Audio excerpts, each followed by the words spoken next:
Ladies and gentlemen, welcome to the Figure 4 podcast. I am Mike Cummings. With me, as always, Dan Marino, and we are just a few days away from the greatest Royal Rumble event in Saudi Arabia, and it's going to be a long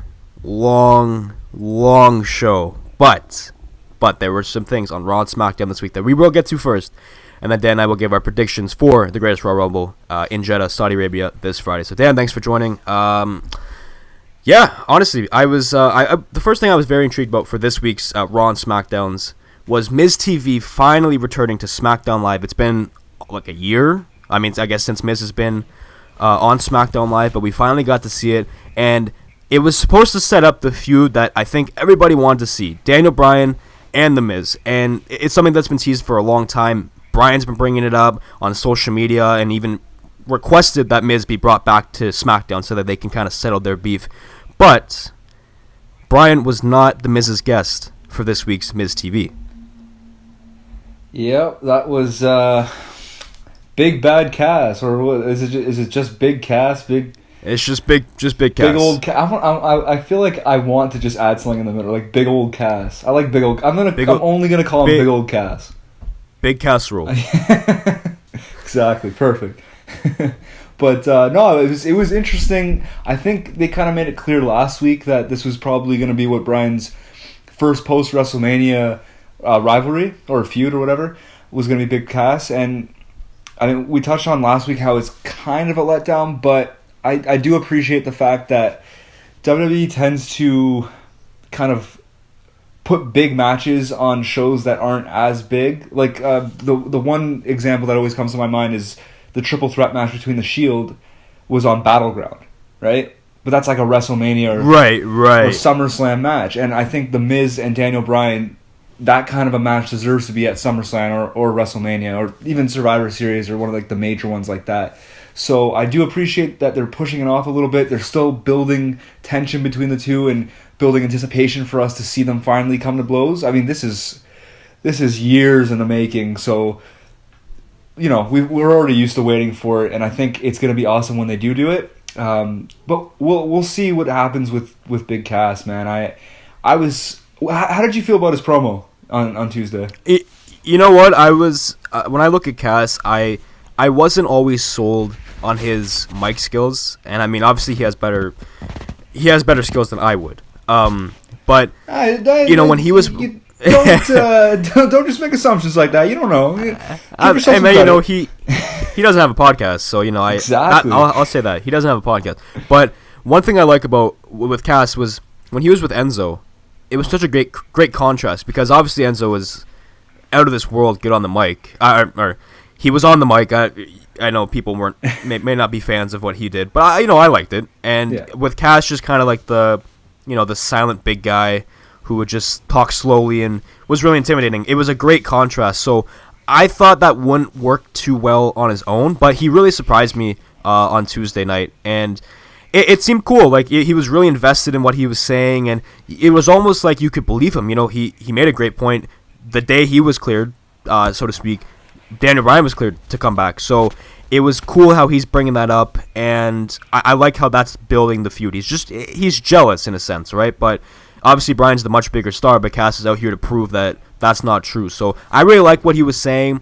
It was a great contrast. It was really cool to see him and Miz, who are obviously big-time heels, kind of go at it. And for me, it was kind of like two supervillains, you know, trying to figure out who's going to defeat Batman or something. You know what I mean? Like, it was cool. And they were like, no, I got this. I don't need your help. No, I got this. And Cass was very authoritative, saying, no, like, I'm your guest now. You ask me the question. So I like what Cass is doing. It's a cool new like attitude change. I mean, I guess we kind of saw it towards last year before he got injured, but I'm really a fan of it. He's very cocky. He's got a lot of swagger. He's coming out in the big suits. It's cool, man. It's cool. And yeah, you know what? And I agree with what you're saying with the whole DB and Miz thing. How we probably have to wait a little bit for it, and that's fine because not only do we get potentially an interesting feud. Well, I'll say it's an interesting feud. Potentially a good feud with Bryan and Cass, but we also get to see the elevation of Big Cass, and it looks like the company's pretty high on him. So, I mean, you put him in there with a guy like Daniel Bryan. I mean, the results are, they could be pretty good. So Yeah. I like what I saw from Cass, and I mean, obviously, I love what I saw from Miz. The guy is fantastic on the mic, and Yeah. No, he's good. He wants you to hate him, and he does a great job of that. he really does. But I agree that it is a pretty big spot for Cass. I think he's gonna have. I think he's got a lot of pressure on him right now because, as someone that the company's all very high on, but that's someone that the fans haven't really bought into just yet. This is a really important few months coming up for him. Going into a feud with Daniel Bryan, I mean, the expectations are high. When you're fighting Daniel Bryan at a pay-per-view, you're obviously going to get a pretty big spotlight every week on SmackDown and on the actual card itself. And when you're fighting Bryan, you're expected to put on a good match because if there's a bad match with Daniel Bryan in it, it's not Daniel Bryan's fault. We all know that, right? Exactly. Very, very true. Yeah. Very true. I mean, it's a lot of pressure. What's interesting though is, if they have this confidence in, obviously they have all the confidence in the world with Daniel Bryan. They're going to push him to the moon, and that's fine. But do you have Cass lose at Backlash? I don't think that's going to happen because I feel like there has to be some funny business going on there. Oh, for sure. There's going to be screwy business because I don't think either guy can lose right now. No, that's exactly what it is. A loss will hurt them big time. So, or rather, a clean loss will hurt either of them big time. So, it's kind of a tough one to call. Maybe it'll be like a DQ finish. Who knows? But it's a tough one. But it adds intrigue because you got a huge guy in Cass and a smaller guy in Bryan. Oh, it's classic storytelling. David. Yeah, and Cass, and exactly, and Daniel Bryan's been through that adversity, and Cass has kind of gone through having to. Well, I guess in a sense, no, that's not true. I was gonna say carry a smaller guy in Enzo, but I mean he's not really carrying Bryan, but he's had to work with a smaller guy. I guess that for lack of a better term. So yeah, it's cool. I'm intrigued by it, and it adds to a really cool first dual branded pay per view for WWE going forward. Yeah, so for sure. I hope they push this one. I really sorry. I just want to say I really liked how he came out like you said in the suit and. Dressed all clean and stuff well, actually, one thing that I realized watching his promo on Tuesday that I never realized before is that he looks a lot like Edge. He was kind of tripping me out a lot. Yes, he looks like Edge. They look the exact same, man. They look the exact same. I've heard that. I've heard that for a couple of years. People saying that's just Edge, times 2 or something. It freaked me out, but I thought the promo was a little all over the place because I felt like at the beginning it was more about, like you said, a jealousy thing where they both get cleared the same day, but everyone's just talking about Daniel Bryan, which is a good way to build the feud. And then later on it was kind of like he hates all small people, which I actually think is a feud that doesn't get... I think that works. As stupid as it sounds that he just wants to fight the little guys because he's a big guy and he hates little people, it actually kind of works. I didn't like how he started talking about how he used to be small and stuff like that. That was a little weird. Yeah, that was odd because I find that hard. Yeah, exactly. I'm not saying it's not true. Guy and I used to get bullied, and I deserved it. I don't know how you grow from 5'5" to 7 foot in a matter of days. Yeah, exactly. But it could be true, right? Yeah, I guess. But then it's kind of hard to buy into his whole I hate that version of myself, and it was just weird. Just if you want to say you're beating up the little people, go with that. If you want to, hey, man. Realistically, it's genetics, so it's not Bryan's fault. He's a short guy. Whatever, relax. No, but it's not his fault. That could work, right? Because he's a heel, so he's supposed to be pick on people stupid things that aren't, Daniel Bryan, obviously Very it's true. Not his fault that he's that small, but his whole character is based on defying the odds and beating people that are bigger than him, so it kind of makes sense to have this heel that's big and is no, you know what, I hate that he's that small, everyone should look like me, and that's a good heel character to have, and I think it's a fine way to build the feud, but just pick what you're building this off of, pick what your motivation is. I totally agree. But it was, and I think they're gonna have. It was his first promo back, so it's obviously understandable. It was a better promo than I expected. Yeah. No, I totally agree, and I think they're gonna have a good match at Backlash. So we'll see what happens with that one. Seems like Randy Orton's gonna be the next challenger for the U.S. title. He lost to Shelton Benjamin on Tuesday night, and it was kind of like a game of one-upsmanship because Jeff Hardy interrupted Orton during his supposed match with Benjamin last week on SmackDown, and then it kind of the roles reversed this week. But Sunil Singh, making his presence felt, tried to screw over Jeff Hardy. Well, I didn't even know if he tried to screw him over. He gave him a chop block outside the ring. Hardy was on commentary. He was outside, at ringside watching the match. And, well, I mean, he came out to compete. That's pretty much the reason he was out there. And then Sunil Singh comes in. We all know Jinder Mahal is going to challenge Hardy for the U.S. title at the Greatest Royal Rumble. Came in, chop blocks Hardy, gets in the ring, or forces to the ring, gets hit with an RKO as he has been before, multiple times. And Benjamin used the distraction, picked up the win, so that's cool for him, and it adds to this cool feud. So I'm going to assume Jinder's going to lose the match. I guess we're going to see, the U.S. title will stay on SmackDown, the IC title will stay on Raw, and I guess we're going to see Hardy and Orton go at the next feud. We've seen that in the past before, and they've put on some great matches, so I'm intrigued by it. So I think it should be cool. And I think SmackDown absolutely fleeced Raw at the Superstar Shakeup. So they did. So they got Jeff Hardy. That's pretty good. The Bullet Club. Oh no, I can't say Bullet Club. The Club is back together. The Club is back together. Gallows, Anderson, and AJ Styles. So I figured this was the road they were going to go down when Gallows and Anderson came over from Raw. And I mean, the first night they come over, because they didn't appear last week. The first night they come over, they're in the main event. That's pretty cool, man. See, that's the thing. SmackDown is the land of opportunity. You never would really see Gallows and Anderson in the main event. I guess we kind of have a few times on Raw with Finn Balor and all that, and that's fine. But I feel like they could really have a legitimate spot on SmackDown. Yeah, no, they're too good of a tag team to be kind of pushed down the card like they were on Raw. So I think this is one of the things that I was low-key excited about was them coming to SmackDown because they deserve more of a spotlight, and I think they might be able to get it, especially being paired with Styles. It was sort of weird how they were the Balor Club for 5 seconds, and then WWE just sort of forgot about it, and then now they're back with AJ, so I don't know. I think eventually this is going to have to lead to an AJ versus Finn Balor storyline, but that's ways away. For control of Gallows and Anderson? For the club, yeah. Okay. Maybe, possibly. Or what I would love is they all get together, but you never know. That'd be cool. That would be cool. Yeah, it's. I was really, I was very in favor of them coming over to SmackDown, but I think I became less in favor of it after I saw how stacked the tag team division got.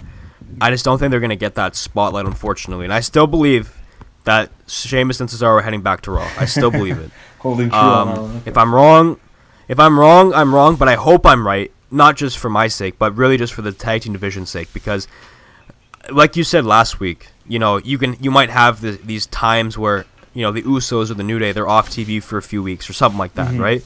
But I don't know if that's the best move going forward. I mean, I know SmackDown's such a short show, it's only 2 hours, and Raw is feels like it's 5, but yeah, it's tough. Well, I'm not wrong. It really does feel like it's 5 hours. Wrong, that's for sure. But I don't know what I think of this tag team division. It's so good. It's too good, really. And honestly, it is too good. I think they just stack SmackDown way too much. They stacked the tag team division on a show that's too short. Yeah, it's a fair point. You know what I mean? It's a fair point. I'm not asking SmackDown to go to 3 hours. No, hell no. I think that would just be too much. Yeah, that'd be too much. SmackDown is just nice. It's 8 to 10 Eastern, and it's over by 10 o'clock. It's over at 10. It's not, 10:15 or whatever, like Raw. It's over. Yeah. Right at when it's supposed to, and I guess they kind of have to for 205 Live purposes, but it's not excessive. I know why Raw does it. I mean, I guess ratings and Monday Night Football will be my real reason as to why Raw's 3 hours, but it really doesn't need to be 3 hours. But my point is, if you're gonna stack the tag team division, they should have done it on the longer show because there's so much going on SmackDown. It's fair. I don't know how I feel. Maybe they'll just stick with AJ and kind of do that thing, or maybe they'll do a thing with Rusev Day or. Who knows? I really can't call it out, but yeah, I don't know. Yeah, it was cool. I'm glad to see them back with AJ because the stuff they did prior to the WWE draft a few years ago with AJ and beat up John Cena and all that. That was cool. That was cool. And when they went to Raw on their own for the draft, they were doing the whole doctor stuff. I really wasn't a fan of it. You know what I mean? Yeah. So I'm glad that they kind of are a little more serious, but we'll see what happens. But they were in the main event. They lost to Rusev Day, as mentioned, and Shinsuke Nakamura, who's got a pretty cool new theme song. Yes. It's roughly the same, but it's a little more edgy. Yeah. Got some lyrics in it now. And Nakamura won the match for his team. He gave a Kinshasa to Gallows in the back of the head. Then a little post-match beatdown as we see from heels, and Shinsuke Anderson, just man, going right for the nuts once again. This man is on a mission. He has one goal in life, and that is to make sure AJ Styles has no more kids. No more kids, it's man. The best. It might be my favorite gimmick of the year. So it's so wacky, I love it. But he's just, and oh my I love God, heel dude, Shinsuke. it's crazy. I'm all in on heel Shinsuke. Like I said, I wasn't like too convinced about it, but now it's starting to really grow on me. So I don't know. It's so hard to call. But Anderson, Gunner, he took the bullet for AJ with the Kinshasa. That was pretty cool. A cool moment. It looked pretty dope. It was pretty cool. Like Anderson sacrificing himself, and what I thought immediately after seeing that was, okay, like you just took that one Kinshasa, he's gonna set up another one for Styles. That's what I thought. But whatever. But yeah, it was a cool moment, and it really adds to this idea that Nakamura's like this crazy, kind of unstoppable, unstable heel, and he's really playing that to perfection. Yes, so he is. Yes, he is. It's cool, and they're gonna throw down at the Greatest Royal Rumble. We'll give our predictions for that in a bit. Bludgeon Brothers, Usos still continuing their feud. Naomi's still involved. Usos, I believe it's Jay. They both look the same. I believe Jay defeated Rowan this past week on SmackDown. Distraction from Naomi. I think any guy's gonna get distracted from Naomi. That's fair. So I'm not surprised. But their first, I guess the Bludgeon Brothers' first That's loss. What I was gonna say. So I think it was their first time. Either of them have taken a pin since they got together again as the Bludgeon Brothers. So. Yeah, and obviously, it was a roll up. That's gonna happen. But they're gonna clash at the Greatest Royal Rumble as well. So again, we'll give our predictions for that in a little bit. So it's interesting to me though. Naomi's involved in this, and you never really see the girls involved in the guys' feuds and vice versa. So. Yeah. I like how it's a little different because all the girls, like, you can have these multi-women tag team matches, whatever. We saw it on Raw, which we'll get to, and no, it's just different. It's cool. Like I feel like Naomi might get a little push this year, especially after winning the WrestleMania Women's Royal Rumble or Battle Royal, at WrestleMania. So that's the only thing that I would kind of question about this whole thing is that it seems like. Naomi just, like you said, won the first ever WrestleMania Women's Battle Royal, and immediately after, instead of being pushed, like which is supposed to happen after you win the Battle Royal, her first kind of thing, like feud that she's involved with, is distracting the Bludgeon Brothers so that the Usos can beat them. You know what I mean? That's the only kind of questionable thing about this. Yeah, I get it. I know. I totally get it because, I guess like. The SmackDown Women's Division is pretty good, though. No, it is, yeah. Obviously, the other girls have to wait for Charlotte to get her shot, which she will get at Backlash against Carmella, and that's the expectation. That's what happens after a title change. So you kind of have to wait. That same goes for Becky, same goes for Asuka, same goes for I guess the Iconics and all that. But it's I don't know. I just think it's different, That's why I as much as I agree with you, I just like how it's different.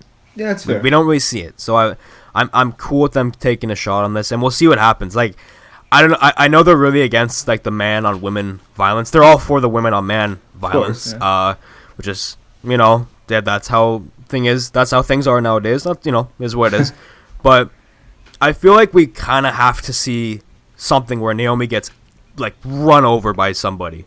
And I'm not talking about when Big Show ran over AJ Lee and he like tackled her, or like I don't know, he like bumped her with his shoulder and then she just flopped. I don't understand right.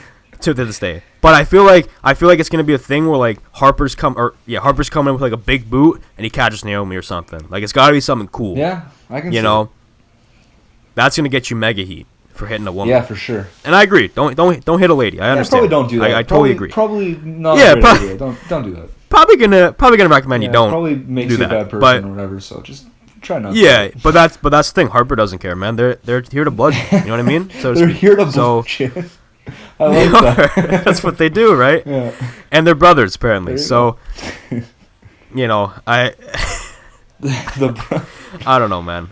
It's cool. Anyway, I like it, and we'll see. No Naomi, obviously, at the Greatest Royal Rumble because of no women at the Greatest Royal Rumble event, which is interesting.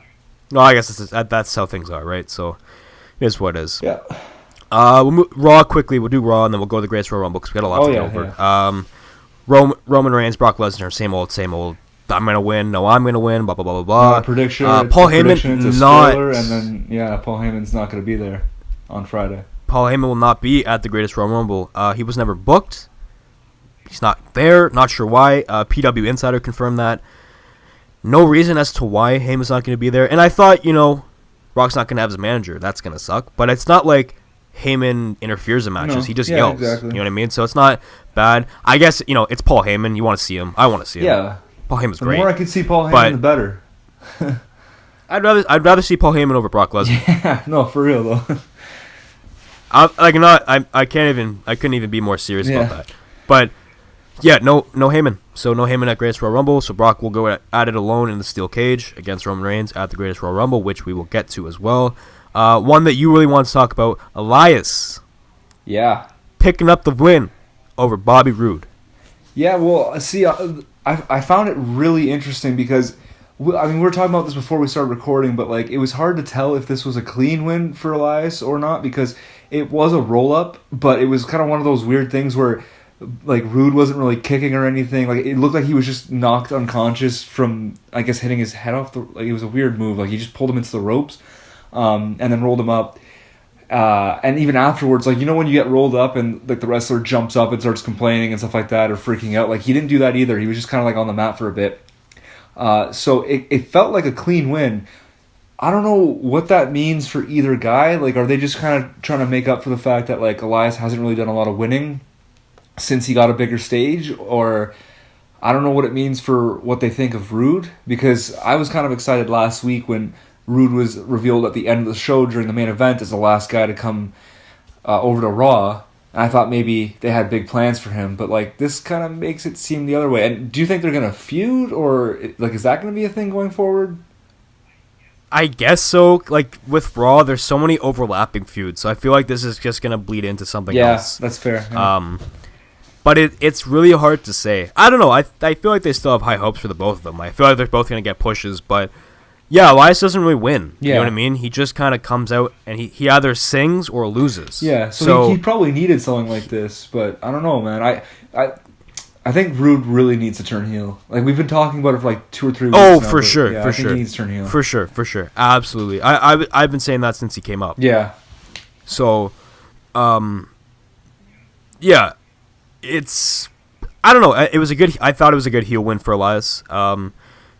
It just, it was a kind of a classic sort of roll up, sort of odd finish. I get it. I totally agree, and it was weird when I saw it, but I think the overall message was that Elias just picked up a heel win, and that's what I like because he is a heel. But yeah, I think they'll probably feud. I really don't know what the plans would be going forward. Or maybe it's just a one-off match. Who knows? You kind of have to have those now. Yeah. We never see a one-off match. It always has to build to something. So, yeah, I don't know, man. Raw's such a weird place. So it's kind of hard to say what's gonna happen every week. It really is. We're gonna see them. We'll see these guys have this match this week, and the next week we'll see Bobby Roode teaming with Rollins and Finn Balor, and then he's gonna face Elias, and then Miz Taraj or something you know what I mean? That's my prediction for next week. That's the match that's gonna happen on Raw next week, something like that. Yeah. But you know what I mean? So, yeah, it's weird. But, yeah, I definitely agree. Bobby Roode needs to turn heel. And he'd be a big player on Raw if he turns heel. Because they're, I'm not going to say they're lacking heels, but I think ever since Miz left, that there's a big hole. And Joe, I was of about course. to say Joe left too, Joe. so there's a spot. So, and they didn't really gain, and if we'll see what happens with Brock. Yeah. So, going forward, you might, I don't know who the big heel would be on Raw, because Braun Strowman's not a heel anymore. Mm-hmm. Yeah, no. There's definitely an open spot for a heel. Something's coming, and I hope it's Roode for sure. Two heels that have really been making some headlines, I think, on Raw the past 2 weeks. Drew McIntyre and Dolph Ziggler. So they picked up the win against Titus Worldwide, which is expected. And after the match, McIntyre cut one of the best promos I've seen in a while. It was very believable. He was very into it. It's kind of like the cast thing, but better. You know what I mean? For sure. McIntyre was saying, that like he just sees a lot of laziness backstage and nobody's trying. They're just sitting around collecting paychecks. I love that because it feels real to me. You know what I mean? Especially with this whole Lesnar thing, it feels real. So I loved the promo. What did you think of what do you think is going to happen with these guys? Well, like I said last week, my favorite part of the Superstar shakeup was the reveal that Ziggler and McIntyre were kind of working together. I agree with you that it was the best promo of the night for sure on Monday. Just a really great promo for a guy that I feel like needs moments like that early in this new run in the WWE that he's going on to kind of show casual fans that don't watch NXT that, this is for real and he's ready to live up to the hype that he had the first time around. This pairing has a lot of potential. I'm still one of those guys that believes that Ziggler needs to be back at the top of the card, and that, he's been mistreated by the WWE over the past few years. So, again, both these guys are just so talented, and I love that in their match they had, I think it was 2, kind of tag moves that they worked on. The one where... Sorry. Yeah, well, no, they have the one where it's the Claymore into the zigzag. Yeah, they did that one, and then earlier on in the match they had McIntyre was kind of holding, I think it was Cruz over his back, and then Ziggler gave him a super kick, and then McIntyre slammed him down. Oh yeah, it's like an inverted Alabama slam. Yeah, exactly. Kind of. So something like that. So or something along those lines. Yeah, it was really cool. It's always good when a new tag team gets together and they already have cool moves that they do that are unique to their tag team, right? That's always what's gonna, I don't know, kind of make them stand out. And it makes them believable. 2 really good heels working together. I wonder if they are gonna get pushed in the tag division or if this is gonna be a Shawn Michaels Diesel thing, which a lot of people have compared it to. I think it's probably going to be the tag division that they go with because, like you said, a lot of the good tag teams went over to SmackDown last week. So maybe that's how they kind of fill out the roster again in the tag division. I'll be honest with you, and as much as I hate to not admit this, what I think is going to happen is I think they're going to have a little bit of success, whether that's in the tag team division or helping each other out in singles matches. Right. I think this is just a way to elevate McIntyre into the main event scene. And I'm not mad about that because I like McIntyre. He's a great, he looks like a world champion. You know what I mean? And he was great in NXT, put on some good matches. His stuff with, Almas, I mean, he lost that match, but it was good. Stuff with Adam Cole. It's cool stuff. And the guy is uber athletic for his size. Yeah. Or agile, you know what I mean? He can do flips and all that. Well, he can hop over the top rope. That's for a guy that's 6'5", 6'6", that's pretty damn impressive. I can't do that. So. But I will never be able to do that. But I think this is just a way to elevate him, and they're just gonna kind of use Ziggler for that. I'm not sure how I feel about that because he's been getting screwed over so many times. I just so desperately want to see him win a world title again. Like I said, he deserves to be at the top of the card, but I see what you're saying. It might just be a way to elevate McIntyre, and honestly, if I had the choice between elevating McIntyre by using Ziggler or not elevating McIntyre, I'd obviously pick the former, right? So either way, I think this is a good scenario. Yeah. It'll give them some spotlight. It'll give Ziggler some spotlight. I'll be honest with you, though. Ziggler in the world title picture, not happening on Raw. Yeah, I know. Especially, because there's the big dog, right? So that's not happening, unfortunately. The big bad dog. It is his yard.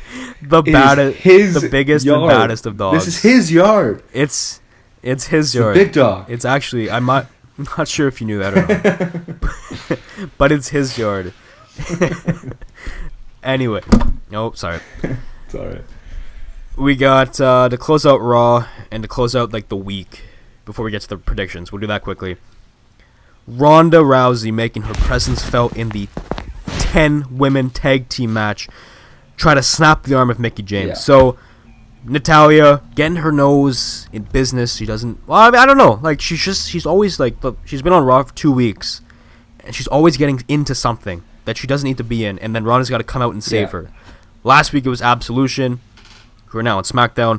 This week it's Mickie James. I'm going to assume the reason it's Mickie James this week is because Mickie and Ronda have matches planned, or were already announced for WWE's European tour. But But Natalya is kind of the pawn in the rise of Ronda Rousey, and I'm sure, as we've agreed on, I'm sure they'll feud at one point, and I mean Ronda and Natalya. Yeah. But really, a good pairing, and it was cool. Ronda comes out. She even took a baseball slide, which was pretty dope. And then she just was like, "Yeah, you shouldn't have done that, Mickey," because she tried to break the girl's arm. Yeah, which was pretty cool. I'm not gonna lie. But yeah, really, there's not much to go off here. It's just the elevation of Ronda Rousey as the best women's wrestler of all time, and they're just using Natalya, and they're gonna feud eventually, and Natalya's gonna get her butt whooped. So, but they 100% they 100% put this as the main event to kind of I don't want to say apologize, but kind of be like, oh yeah, sorry you can't be on the Friday card, the greatest Royal Rumble ever. Just have this main event. But really, it's like, oh, let's save Ronda to the end. Yeah, it's true. It's fair, but the timing was definitely interesting. The timing's perfect, and that's the thing, man. Like what I said last week, I'm 100% believing in. It doesn't matter what the women do this year. It doesn't matter. They could have the craziest matches this year. It's all about Ronda. The top everything. It doesn't matter. It's all about Rousey. So that's what they're going towards. I'm sorry, but it's true. If you like Ronda, that's fine. I'm not saying it's a wrong thing to do. Like whoever you want to like. But all this progression that the women have made, it's kind of irrelevant at this point, which sucks because they've made such good progress over the last few years. The women's revolution, I'm all for, and I think everybody should be for. That's what I'm saying you should be for. Yeah. But it's cool. It's cool what they've done, but now it's irrelevant. It's irrelevant. So, unfortunately, it's all about all this elevation for all the other stars doesn't matter. Doesn't matter. All these girls, they're going to be on the pre-show next year, duking it out in the Battle Royal, while Ronda Rousey is probably facing Charlotte Flair or Asuka. That's what it's going to be. Right? No, it's definitely that's what it's Ronda and Charlotte are going to headline next year's WrestleMania. I think we're pretty clear on that. All right. Yeah. I think after the streak getting snapped, Asuka's streak getting snapped, that's probably the right call. So that's what I'm saying. Doesn't matter what happens. From that, the whole women's match on Monday, are they ever gonna make up their minds with what they're gonna do with Sasha Banks and Bayley? Because every week we either have a segment where one turns on the other, or it looks like they're friends, but then the other one gives the other one the cold shoulder. Are they broken up, or are they not? Are they fighting, or are they gonna get over it? Just do some. I don't even care anymore. Just do one of them. Guys, just get over it. Make up. Seriously, grow up, for God's sakes. You're both 30? Yeah, getting there, mid-20s. I get the long build, and I get that they want to, again, it's Sasha Banks versus Bayley. They had that legend, one or two legendary matches in NXT. At least they had the Iron Man match, right? They had the Iron Women match, right. And they also had they had the match at NXT Takeover Brooklyn 2015, I believe, which was fantastic. Yeah, and I get that because their matches in NXT were so good, they want to make this a big deal and put it on, again, SummerSlam or WrestleMania. But I think the original plan was to have it on this past, the WrestleMania from a few weeks ago. But, card ran a little long, so they didn't really have a spot for it. But a little. Yeah, a little. But, no, I feel like at this point they're just pushing it and pushing. It's the same shit every week. It's either, again, Sasha Banks and Bayley are looking at each other and they're like, oh, are we friends? And then one of them gives the other the cold shoulder, or one of them hits the other one, and then they kind of... It's so annoying. Just have a one-on-one match, or get over it and become friends again. Just do something. Yeah, honestly, man. It's so, repetitive. It's just it's hurting both of them. Be friends or don't be friends. Whatever. I don't care about your problems, okay? Just want to say some wrestling. It's the same thing. I was hoping one of them was going to go over to SmackDown. It would have made sense. And I know that would have beefed up SmackDown's women's division, but then you bring over a Becky Lynch or something. Yeah, So, a nice swap. Exactly. And if you do that, let's say Bayley goes over to SmackDown, she probably is the one who's in more of a need of a fresh start anyway. You keep them separated, but the feud is still there. And then next year at WrestleMania, you find a way to get them together again. That's fine. But when you're having every week, when you're having them do the same thing over and over again, now you're not building a long rivalry. You're actually tiring people of that rivalry. Exactly. I know. It's beating a dead horse at this point, right? So, I get that we're gonna see these epic feuds in NXT or something. Eventually, they're gonna make their way to the main roster, and eventually they're gonna get played out. It's gonna happen. That's because they have to fill time somehow. But this is more of a sense of where they're just dragging something on. I totally agree, man. It's so like I don't even care anymore. You know, I don't care what happens with them. And that's sad. But, it's sad that we don't care. Like, oh my god. Yeah, because it's Sasha Banks and Bayley. Sasha, I really like. She really needs to be a full blown heel because in NXT she was good. Yeah, she does need to turn heel. As a heel. She does. So, and Bayley's like the prototypical face. Mm-hmm. You know what I mean? So, it's like it. Yeah, the contrast works, and it has worked. There's no denying that they work well together. Mm-hmm. But like, I don't know what the feud is. I really don't understand it. It's very confusing, and the whole women's division is confusing for me. So. I don't know, man. I don't know. Again, it might be just this thing where they have to wait until Alexa gets her shot against Nia Jax, which is happening at Backlash. And, you know, after that, maybe they can progress to the women's title picture or something. But I'm sure they'll be there together. We'll see them together forever and ever until they both retire. But we'll see what happens. So that was Raw and SmackDown this week. Let's get to predicting. Now let's get to predicting. Let's make this one. We got the greatest Royal Rumble. It's the greatest 10 matches. Royal Rumble. The greatest. I don't know if it's actually the greatest of all time. it's the GOAT Rumble, but it's 50 man. That's why the biggest Royal Rumble they've ever had is 40? They did the 40 when Del Rio won. I think it was like 2011. 2011. Yeah. You are correct. So 50 man, no payoff. Maybe a trophy. They get a trophy. I don't know. They haven't. I don't know if they've said it. If they have, I apologize. No, I don't think. But I feel like there's nothing that's been said. I don't know. It's super annoying. Like I get like they're putting a trophy on the line, and like the implication is that whoever wins is gonna like it's just like something to put up on their mantle. Like, how do I say this? Like whoever wins, it probably means the WWE is gonna push them at some point soon. Like they're gonna get pushed to the moon, and that's fine. But like, it's so easy to put a real stipulation on the line here, like. Whoever you want to fight for the title at Backlash, or even the pay-per-view after, I don't even know what's after Backlash, or whatever that is, whoever you want to fight for the title at that pay-per-view, just have them win the 50-man Royal Rumble and put a title shot on the line. Like, it's not that difficult. No, I agree. Money in the Bank would be the next one. Right. But it's like you're going to compete in, like, the best match, like, the biggest Royal Rumble of all time and get nothing. It's just a trophy. What does it mean? It's nothing. Dude, how tired is the guy that enters first gonna be if he makes it to like the final four? You know what I mean? He's gonna be so tired. Well, I don't know because the match might not be as long, right? It might be one of these things where it's like 30 minutes. Okay, no, it's gonna be long, man. Because it's gonna. I hope it's not like an hour. Oh, it's gonna be. It's good. That's my prediction. Hour and a half. To be honest, I'm actually not that. I wouldn't be that upset because I love the Rumble matches. Yeah, but there's going to be so much filler in this one, though. There's going to be so many, like, jobbers coming in and, like Diamond Dallas Page, like, 50 years old, strolling in for, like, 2 minutes and then getting eliminated. Like, it's... Great Khali's going to be there.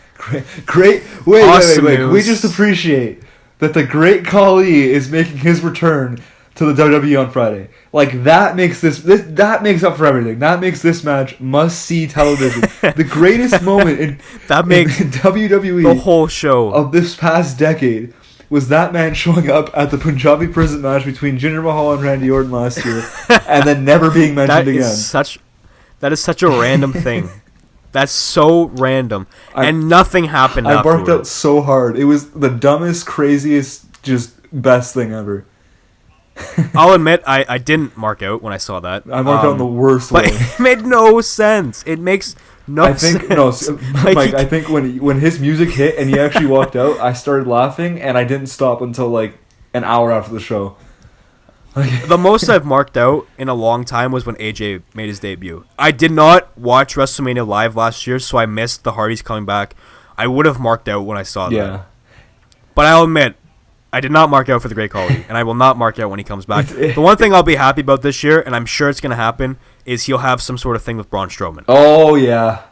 I want to see Braun Strowman pick Khali up like he's nothing and just toss him over the top rope and send him back to, I don't know, You know what I mean? Just stay away. You know, it's not that I just go away. Not that I doubt Braun can do it. It's that I doubt that Khali can do it without getting like injured. Oh yeah. He'll break something. He can barely walk. Like so. I know it's terrible. I feel like it's actually terrible. I feel like Braun's gonna toss him over the top rope, but he's gonna have to place him on the floor. Yeah. Because he can't drop him. You drop him, he's out. He's done. He's done. Not wrestling anymore. Well, he's not wrestling anymore anyway. I don't know. I hope. I don't know. That's true. Jesus. So we'll start this one. Who do you think's going to win this match? Out of all the participants, I don't know how many have been, and there's been quite a few. 26 have been announced. Plus, WWE stated, there's no source for this, but apparently WWE stated that the WWE had some tryouts in Saudi Arabia this past week. So apparently one winner of the tryout will be in the match. So it's going to be some nobody, to us at least. Yeah, okay. So that's number 27 roughly. So roughly half the field's been announced so far. Who do you think's going to win? Oh, because I have no doubt in my mind. I don't know. I'm going Braun. It's got to be Braun.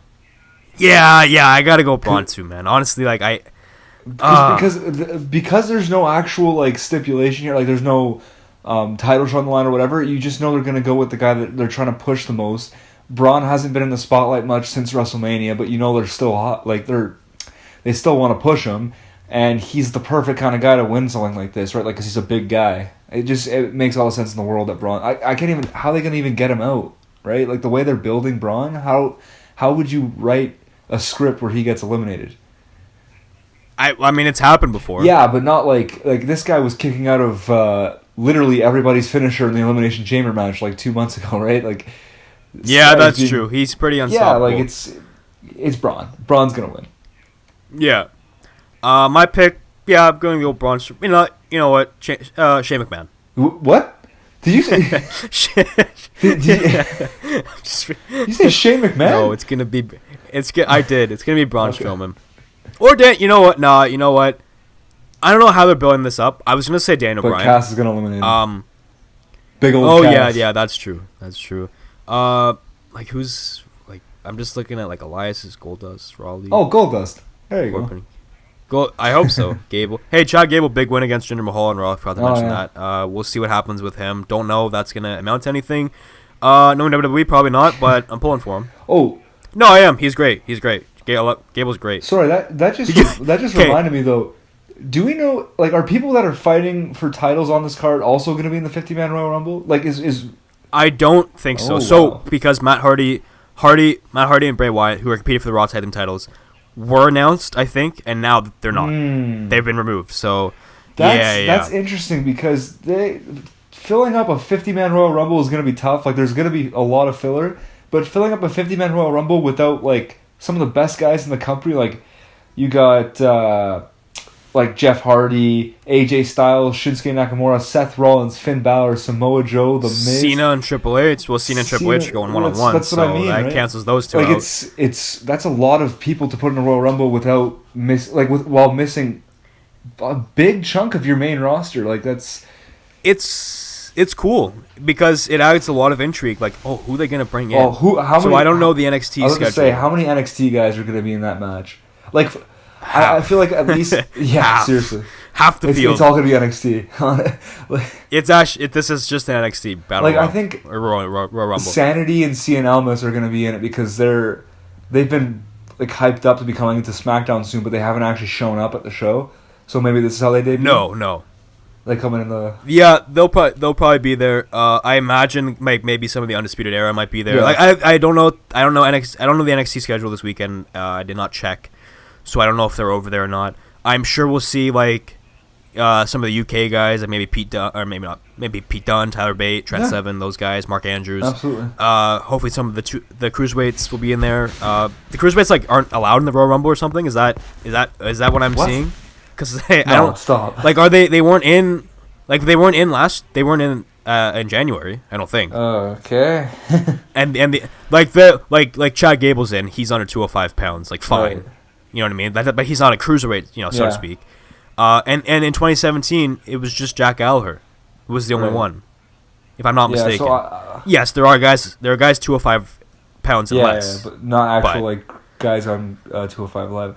I don't know, man. Like that's. No.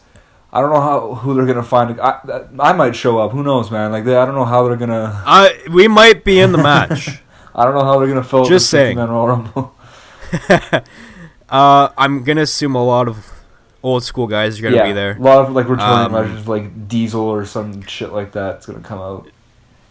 Yeah, or DDP, like you said, or or like Tatanka's gonna be there. Like the regulars, right? The regulars. Tajiri, please. They should have. I want Tajiri. Oh, yeah, Tajiri. Tajiri. Dude, imagine if they were just like, screw it, CM Punk. Oh, God. Could you imagine? Imagine then I would mark out. Then I would mark out. I would mark out at that. But Punk's not going to be there, unfortunately. He's got a UFC match to train for. He's fighting the King of Pop, eh? Is he? You're the UFC Michael guy. Jackson. The guy's name's Mike Jackson. Oh, that's his name? That's his name? That's awesome. Oh, but he goes by Mike? Yeah, it's Mike Jackson. So it's kind of like Michael B. Jordan. Yeah, pretty much. But like, man, it's the voice of the voiceless versus the King of Pop. Like, it's must-see television. Man. I love it. That is a WWE feud right there. So I love it. Mark Henry's gonna be there too. He just got inducted to the Hall of Fame. So that's Mark Henry's coming to Toronto for his signing. So I might go see them. Might go meet the world's strongest. I'm a little intimidated to meet Mark Henry though. Not gonna lie. Yeah. So. Maybe not gonna meet him, but we'll go with Braun. So let's pick another match here. I'm gonna go with Braun Strowman, and you as well. Seth Rollins, Finn Balor, Samoa Joe, The Miz, Intercontinental title on the line in a ladder match. Just to remind you, half the guys in this match are now on SmackDown. That's tough. So I'm probably gonna say Rollins retains. Yeah, I think the easy pick and like my pick is obviously Rollins retaining. It doesn't make any sense for him to win the title at WrestleMania and then drop it a few weeks later, especially, like you said, half the guys in this match are on SmackDown. I guess I can see Finn winning because you can... Like, I think they're going to push Rollins to the moon this year, but Balor can win this match without Rollins looking bad because it's a ladder match. Exactly. One underrated kind of... I don't think this is going to happen, but one thing I can see them doing... And if I could just skip ahead to the U.S. title match a little bit here.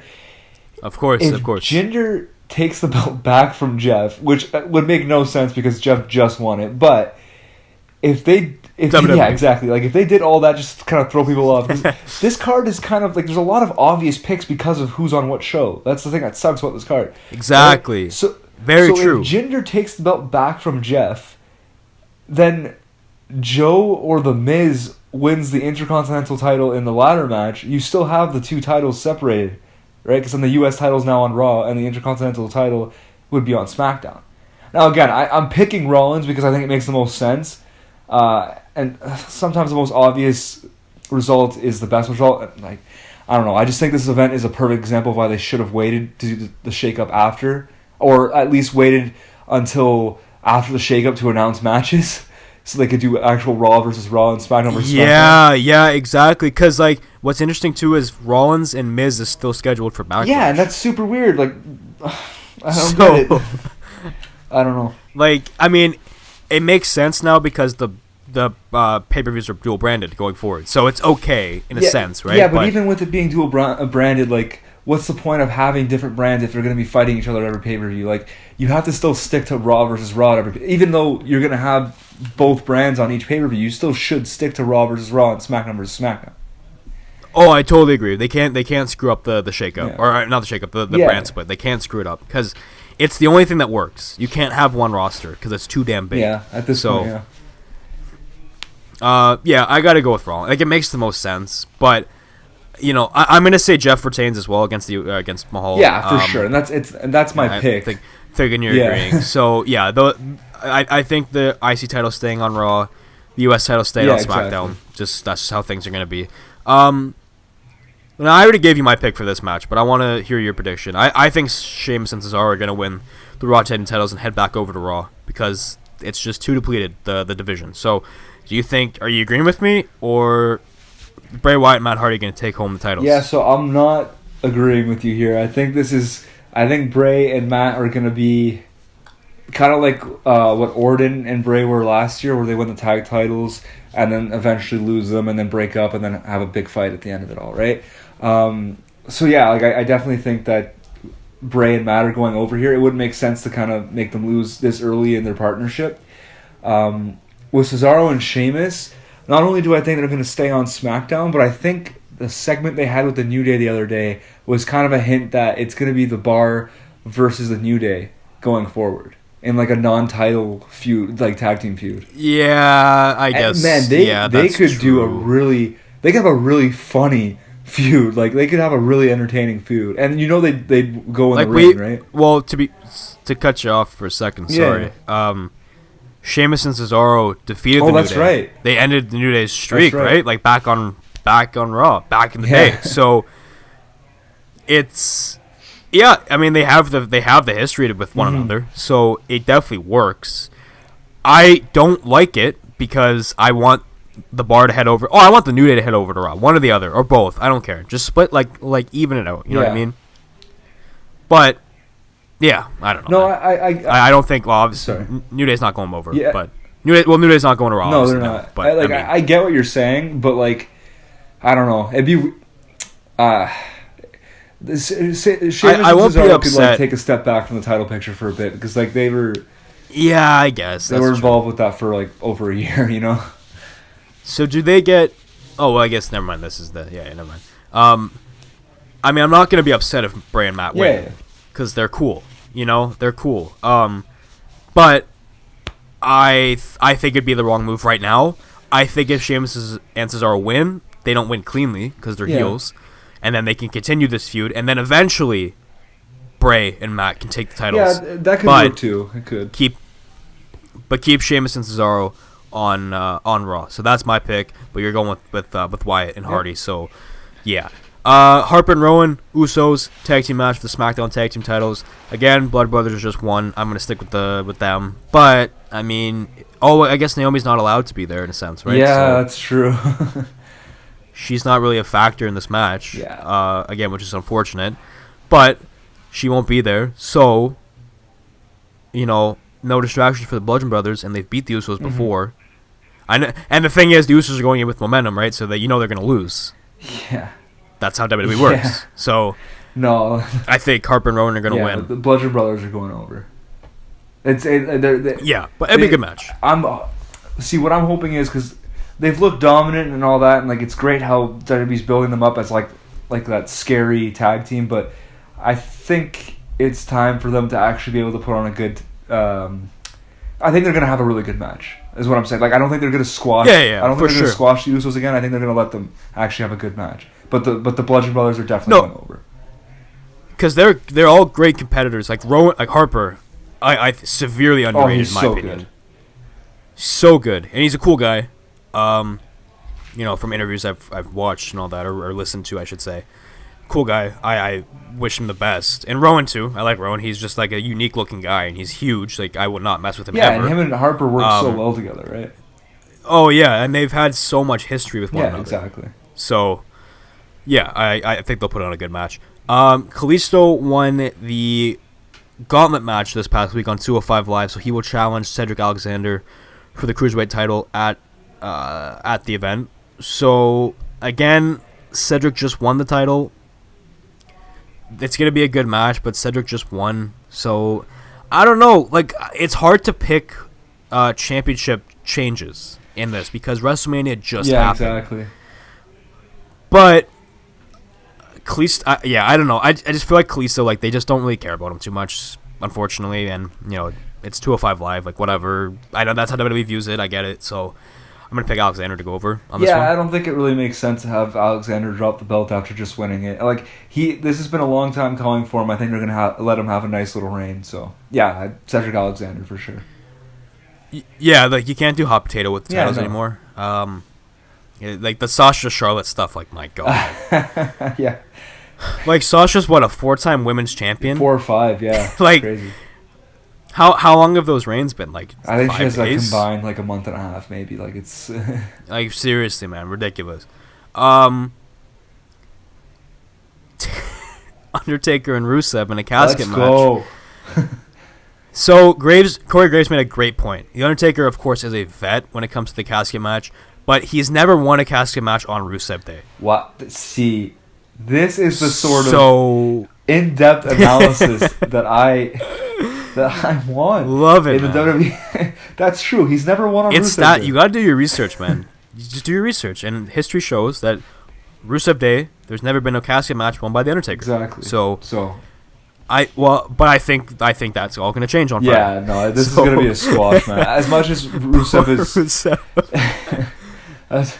It feels so bad. Yeah, no, but like, as much as Rusev is over right now, and I do genuinely believe that Rusev is going to get a push going forward. That's the reason why he's staying with the WWE. It's The Undertaker, and they kind of showed at WrestleMania that the only way that they know how to kind of mask his how do I say, inefficiencies right now, like with his age, is to have him just do a quick squash match. So he's going to squash Rusev. Casket matches are usually pretty awful, so hopefully they have a pretty decent match. I don't know. It's obviously Undertaker. Like, yeah, I hate to put Rusev in that spot, but that's gonna happen. So get ready for it. Yeah. And maybe Aiden English will get buried as well. Maybe, yeah. Who knows? It'll be a little awkward, and that'll be a very tight space. But I would love to know how casket matches work. Do you just sit in the coffin until they dig you out, or is there something underground? You gotta be something underground. I see what you're saying. I have no idea. I don't know, man. That stuff scares me, man. I don't want to. Like, I would never want to. Well, I don't think anybody would ever want to be buried alive. No. Oh, but it's not. Oh, technically, it's not a buried alive. It's just casket. Sorry, match, it's not a. Yeah, just my gotta bad. close the casket. My mistake. Still, I don't want to be. I wouldn't want to be in one either. Not a fan of the caskets, but yeah. Sorry, my bad. Well, I guess we'll probably never see a buried alive match anyway. So, little rough. What you got? Cena versus Triple H. Okay, Cena Triple H. Do you feed Cena's ego or do you feed Triple H's ego? It's both coming off WrestleMania losses. I think Cena needs to win, which is I've never said that before. Yeah, that's true. That's a really good point. And Triple H doesn't need to win. Ever. So I feel like for the purpose of a sort of casual crowd, and it's like it's sort of like a WrestleMania. It feels like a WrestleMania in a sense, right? It's pretty much the WrestleMania card. Yeah, it's roughly. Like as long as WrestleMania. Very, very roughly. It's gonna be as long as there. I'm gonna go Cena. It's John Cena. Cena wins. Yeah, that's how it Cena goes. wins. Yeah, no, it's honestly it's one of those things where it's two legends and like two guys that really don't need to even be doing this anymore. So you kind of just lean towards the face in that situation. Plus, like you said, if either of them need to win, it's Cena right now after getting completely squashed by The Undertaker at WrestleMania. So I think this is kind of like thanks for laying down for The Undertaker at WrestleMania. Now you get to beat up on Triple H at this random pay-per-view. Yeah, I hope that, and this better be a one-off. This should not be like a Cena Triple H feud down the road. No, and I don't. Face off of it. SummerSlam. It's like we've seen this millions of times. Yeah, I don't think it will be just because I don't even understand why it's happening. Me neither. It just got booked. Like it was just there's no feud or anything. To be honest, when they announced it, I wasn't like, oh wow, Cena Triple H. Like it was. Oh, okay, cool. Like I've seen this before. Thing that's happening. Not like and like no disrespect to the two of them. They put on great matches. Oh, for sure. Especially with one another. Sure. But yeah, it's like I've seen it before. It'll be cool, but whatever. It doesn't really mean anything either. Well, yeah, I don't even think either of them have been on TV since the match was announced. It's just a match. Like it's super weird, but okay, yeah, Cena's going over. Yeah, it's just I agree. It's just like a whatever, like one-off kind of thing, which is fine. Yeah. Nakamura, Styles, WWE title rematch from WrestleMania. Yeah, this one's tough, eh? I'm torn. Because you know what? They will not have a big event like this and not have any title changes. Yeah, that's true. I feel like one of our predictions is because we've all pretty much, you and I have pretty much picked the champions as retaining, right? So, I feel like this is the one where they're going to pick Nakamura. Yeah, I think it's going to be Shinsuke because, so before WrestleMania, I said on the podcast that the reason I was picking him up at Mania is if he was ever going to win the WWE title, it was going to be now, right? Obviously, he didn't win that match, but now they've turned him heel. So it kind of makes sense that he wins it now because, again, if he's ever going to win the title, it's going to be during this feud. And now his character has an added layer to it. So if they're going to go full on with the whole heel Shinsuke thing, which, again, I love, I think he's going over, man. It might be dirty. Like, I don't know if he's going to go over clean, but I think he... Oh, yeah, it'll be dirty for sure. I think he's winning Friday. I think he's going to win the title. Because, AJ doesn't need to be champion right now. He's had a good... Exactly. I think Shinsuke is going over. But, this is the hardest one to predict, I think, on the entire card. Definitely. Yeah, definitely. Because... I mean, I can't really explain it. It can either honestly just go either way. Yep. So, it's tough, man. I'm gonna go with Nakamura too. But I won't be upset if AJ wins. Usually when you have a rematch just 2 or 3 weeks after WrestleMania, the same guy's gonna win again. It doesn't make sense to have a different winner. But because Shinsuke turned heel, it just adds a whole nother element to the story. So I really do think Shinsuke's gonna win. 100%. I think the reason I'm going to pick Nakamura, just to further go along with this, is because his whole thing with AJ was that he felt Styles was too emotional and all that, right? And look at Styles now. He's attacking Nakamura and all that. And I mean, he's coming up short every time. It's good storytelling. It's really good storytelling. Yeah, it's great. Nakamura's really in Styles' head. And he's in all. We haven't even thought of the fact that this is going to be AJ's first time wrestling without his balls. So that could be a huge advantage for Shinsuke in this one. Maybe that's the whole strategy. Maybe that's why he just keeps attacking his balls over and over again, is that he thinks it's going to give him an advantage on Friday. I don't know. Maybe Gallows and Anderson have them in a jar or something. I don't know, man. It's so it's such an odd story, but I like it. It's cool. I was kind of hoping they'd build Nakamura as an unstoppable sort of force, but kind of as a face. But yeah, the heel work's really growing on me. Yep. So I'm a big fan of the feud. I mean, just the two guys in it alone makes me a big fan of the feud. They can tell a story, man. I can see Nakamura. They definitely can, and I definitely can see Nakamura walking away. That's going to be not even a big shock, but I think you can't have a big WrestleMania card and have no title changes. Exactly. So. Yeah, at Backlash, sure, everybody retains. That's fine. Yeah. But, this is the greatest Royal Rumble. So I think Nakamura's going to go over. Greatest Royal Rumble. But the biggest match on the card by far, my goodness, is Brock Lesnar, Roman Reigns in a steel damn cage. So this one, I've never seen this match before. It's good. I mean, unless if you have short-term memory, you might not have seen this match before. It only happened a few weeks ago. But there are a lot of people that believe Roman Reigns is going to win the title. Now, I really hope he does. I'm not saying because I'm a Roman Reigns fan or anything. I'm saying that for the better of the company. Brock Lesnar does not need the world title. Brock Lesnar does not care about WWE. Brock Lesnar cares about dollars. And I don't mind that at all because money makes the world go round. But Lesnar... he's good as a part-timer. That's fine. Have him stick around, do his per appearance thing, have him go to the UFC, whatever. The guy doesn't need the title. Does not. Because he's hurting Raw. He's hurting the WWE. There hasn't been a consistent world champion on Raw since roughly, February 2017? Yeah. After Goldberg beat Kevin Owens. That's a joke. That's an absolute joke. So I'm really pulling for Roman to win this. Man, but I could be wrong. Cummings just cut a fire promo on Brock Lesnar just now. Holy sh! Was it better than a Roman Reigns promo? It was definitely better than Roman Reigns promo on Monday. I think Roman said 5 words or something. It was really weird. This is my yard now. My yard. What's better than?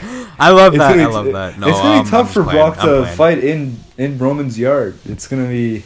It'll be. This is the big dog's yard. So well, I mean, and taking to account that we're in Saudi Arabia, not Suplex City. Oh yeah, so, I didn't even. Yeah.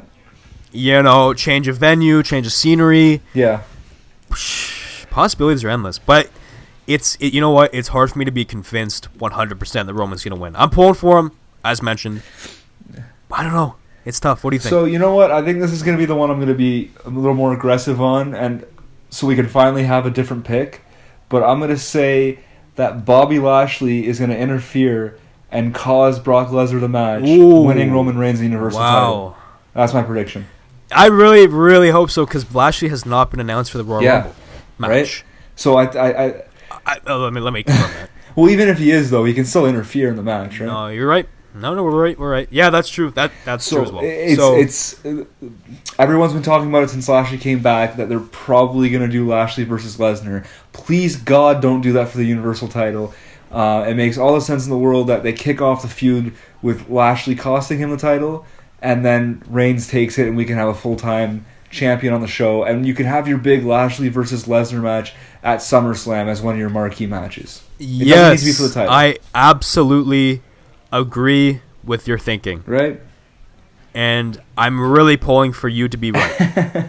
Yeah, no. I think it'll... Well, the one thing that I really hope, regardless of who wins, is that instead of doing what they did at WrestleMania and having them do like 18 finishers to each other and then one of them just pins one of them, like I hope they just let them do what they did at their first WrestleMania headline, where they just had an awesome match. No, I know. I think the match will be better than what it was like 3 weeks ago or whatever it was. I hope so, because it's cool. Like, you have that new element of the steel cage, right? So that's obviously going to come into play multiple times in the match. Well, I mean, obviously it is. I don't have to say that. It will. Yeah. I don't know, man. It's I'm really pulling for that prediction. I like that. That kind of came out of left field for me. Wasn't expecting Bobby Lashley in this mix, but I'm not against it. I know WWE, like, he's Bobby, like, look at the guy. Obviously they're going to push him. Hopefully they've learned not to push just the big looking dudes. Got big muscles. You know, like like Ryback. Yeah, right. The what's his name? The big guy? The big guy. Ryback. Love me some Ryback. He was fun. I love Ryback. Is my favorite. Ryback. Oh, take me back. Boy. Oh god, that's great. Ryback. Ryback. My favorite Curtis Axel tag team of all time. Better than the Miz, better than Macho Mandel, whatever that stuff. You remember all that stuff? No, they need. I don't want to remind you of it, but they need to push Bo Dallas, man. We can talk about that next week. Did you see? No. Okay, well, I'm gonna mention it right now. Did you see Bray Wyatt's tweet? No. What did he tweet? What did he tweet? Bray Wyatt was pretty much saying, like, "Hey, you guys are lost. You and Curtis Axel. No. We will save you." No. Imagine. Like, are you saying no? Like, no, that's amazing. Okay. Like, imagine. I want to see Bo Dallas and Bray Wyatt. I don't care if Matt Hardy's involved. I don't care if Curtis Axel's. Well, I want to see. IRS's sons together. Oh my god, Curtis Axel and Bo Dallas with Matt Hardy and Bray Wyatt would be. Imagine the craziness. I'm sure it's not gonna happen because Bray's like he's like cryptic on Twitter, and a lot of the stuff he might tweet out, it's like, yeah, whatever. It's not gonna come to fruition, so to speak. But I don't know. We'll see. We'll leave that for next week, I guess. Maybe we could talk about that. Please, God, make it happen. I think we're going to wrap it up. Yeah. Lots to talk about. So the plan for Dan and I is we're going to do 2 episodes next week. We're going to talk about the Greatest Royal Rumble event. That's one show. And then the next show, we'll just be talking about Raw and SmackDown. And let me check, do we have to preview Backlash? Because I really hope we don't, because I just want to do a show where it's just Raw and SmackDown. We'll finally be able to, if we get to do this, which we will, like when we do the recap of the Greatest Royal Rumble, then the next episode will finally get to be our actual normal episode where we're not talking about a pay-per-view, we're just talking about Raw and SmackDown. So, that's a lie, because... Oh, come on. Because 9 days after the Greatest Royal Rumble, it is... WWE Backlash from the Prudential Center in Newark, New Jersey. So, we'll talk about that. But 2 episodes next week. First we'll episode, recap the Greatest Royal Rumble, and then we'll preview Backlash in the next episode. And then, second episode, Raw and SmackDown recap. If anything happens on 205 Live, we'll talk about it. And Backlash preview. It's coming. Backlash. So, a lot of these long episodes. Hey, I don't mind talking about wrestling for this long, but, I get it.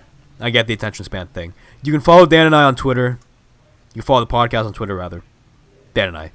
at Figure 4 Pod. We will be tweeting out episodes. We put out our episodes on YouTube.